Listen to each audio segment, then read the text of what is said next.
Parrot Uncle sent me a 60-inch ceiling fan to install, but I didn't think it fit with the style of my house, so I decided to load it up in the truck, grab my job site manager, and drive over to the project house. After first checking to make sure that 60 inches wasn't going to be too big, I cut the box open to see what we were working with. After getting everything unpacked, I took a quick look at the instructions and began to assemble the fan.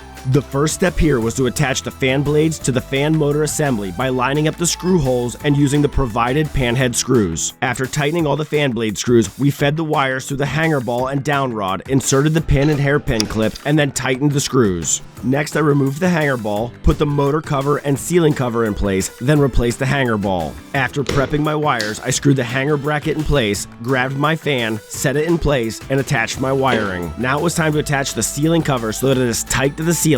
Then attach the light kit adapter, LED light, and the light cover. After this, we just needed to install the wall control. I do recommend turning the electricity off for this part.